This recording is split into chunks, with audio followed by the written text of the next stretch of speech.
Bien, alors j'ai deux stylos, on va voir lequel fonctionne. Mieux vaut en avoir deux que pas du tout, ça me permettra de prendre des notes. Qui c'est que je reçois aujourd'hui? Ah, c'est toi? Salut, Dimon. Eh oui, mais si ça te dérange, je peux me casser, hein.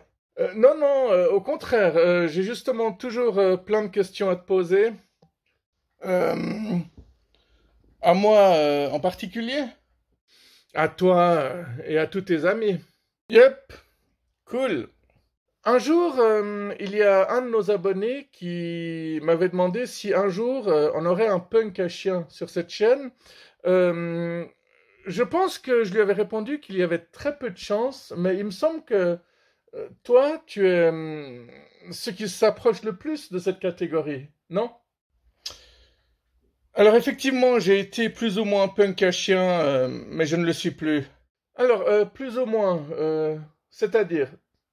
Ça veut dire que je ne me considère pas forcément comme un punk à chien, en tout cas pas comme un vrai, parce qu'en général, t'arrêtes pas de l'être du jour au lendemain comme ça, hein. Puis bon, ça fait des années que j'ai plus de chien non plus. Et qu'est-ce que tu as eu comme chien? Alors, j'ai eu un Rottweiler, j'ai eu un Staffy, j'ai eu des Bulldogs français, j'ai eu des Carlins. Je suppose que tu as plein d'anecdotes. Tu aurais des histoires sympas à nous raconter? Alors, des histoires sympas, je sais pas. Là, il n'y a rien qui me vient, mais en tout cas, en tant que punk à chien, normalement, tu es censé tout savoir sur les chiens que tu gardes, que tu obtiens.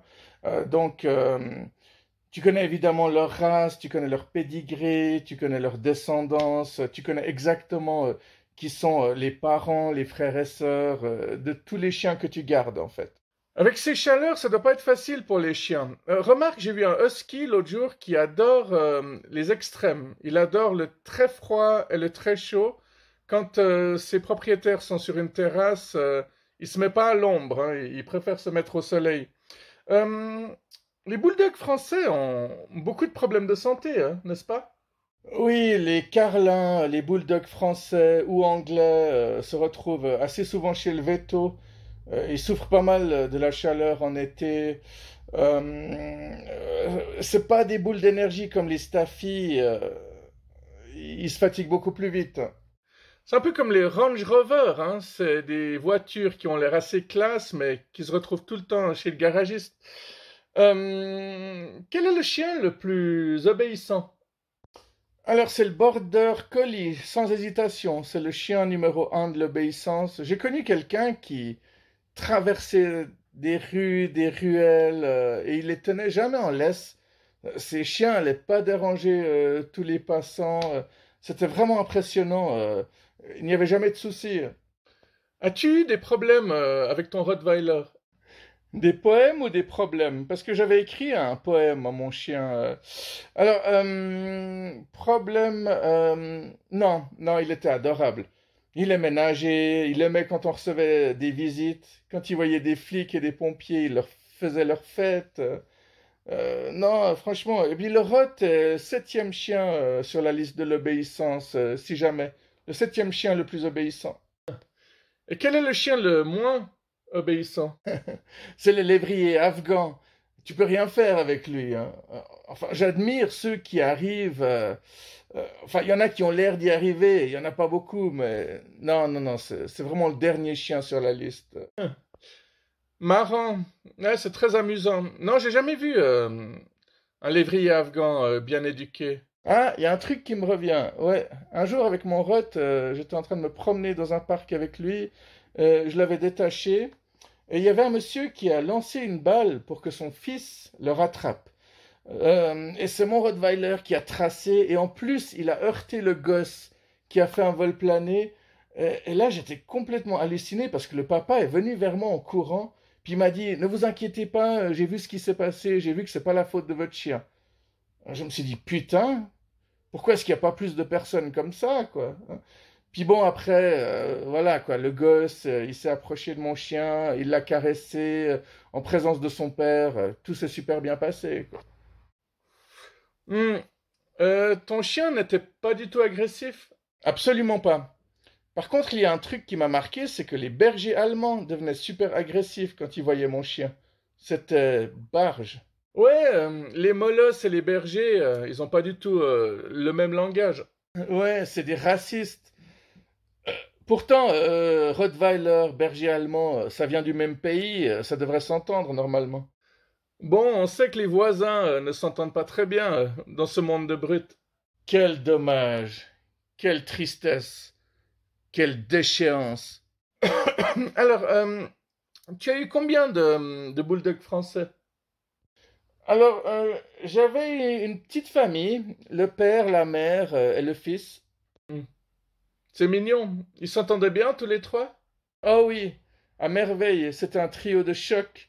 Euh, D'ailleurs, le père était beaucoup plus petit que le fils, mais il n'hésitait pas à foncer sur tous les chiens qui venaient chercher des noix à son fils. Est-ce que tu as beaucoup déménagé? Non, j'ai vécu dans quelques squats. Je suppose que tu étais avec toute une équipe. Est-ce que vous avez eu des problèmes avec les gens du voyage, par exemple? Avec les gitans? Non, personnellement pas, hein. Je sais qu'ils ont mauvaise réputation, que les gens les aiment bien tant qu'ils voyagent et qu'ils ne s'installent pas. Et tant qu'ils ne volent pas, ne cambriolent pas et ne vont pas fracasser les gens. Alors, il y a un squat dans lequel j'avais vécu quelque temps. Il y avait des gens du voyage qui s'étaient installés juste devant. Et franchement, on n'a jamais eu de problème. C'était marrant d'ailleurs parce que quand ils avaient besoin de porter quelque chose de lourd, bah, on allait les aider. Quand on avait des appareils électriques ou électroniques qui se cassaient, bah, ils étaient assez bricoleurs, ils venaient nous les réparer. On vivait dans l'échange. Hmm, excellent. On mangeait parfois ensemble et puis on jouait régulièrement pas mal de musique ensemble en fait. Donc vous faisiez une espèce de punk tzigane. Ouais, exactement. Tu es toujours dans un groupe? Oui, avec toute l'équipe, on est toujours dans un groupe. D'ailleurs, tu les connais tous, hein? Alors, il y a Skit, le plus jeune de la bande qui fait de la guitare. Le punk vegan, bah, il est aussi à la guitare. Bibo Punk, bah, il fait de la basse et il chante. Analphabet, c'est un sacré multi-instrumentiste, hein. Il joue du saxo, du synthé, du piano, de la percussion. Il est très complet. Bibo Ramon, il fait pas officiellement partie de la bande pour l'instant, mais il vient régulièrement jouer de la guitare, de la basse et de la batterie quand je chante. Par contre, Bibo Milliardaire, Bibo Vampire, ils ne font pas partie du groupe, mais ils nous ont toujours soutenus dans nos projets. Bibo Gay, on aimerait bien lui demander de venir chanter sur deux, trois morceaux. Et Ivano Kovoski Valion, lui, il chante déjà sur deux, trois morceaux et on se marre bien tous ensemble. Et moi, comme je l'ai dit, bah, je suis à la batterie. Ah, magnifique. Est-ce que tu as des tatouages?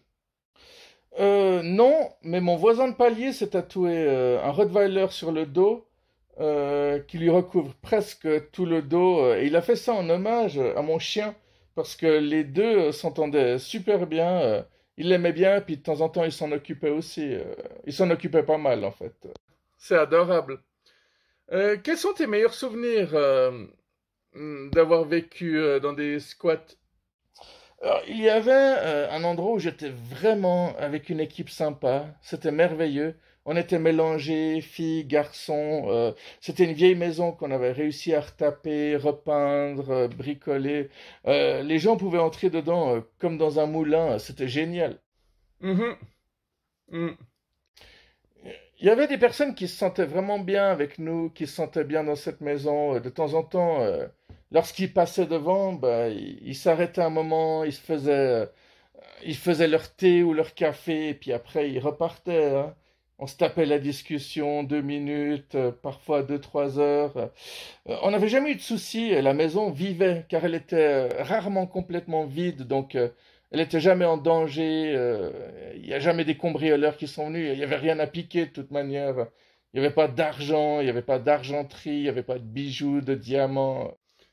Ouais, cela me rappelle un souvenir. Quand j'étais jeune adulte, j'avais rencontré une fille et puis un jour j'étais passé à l'improviste chez elle, mais elle n'était pas là. Et lorsque je lui ai dit que j'étais passé, elle m'a dit: «Oh, mais t'aurais dû rentrer, t'aurais dû te préparer un thé, un café. Voilà quoi, il y a des gens comme ça. Hein. En tout cas, Extra, merci d'être venu. Hein.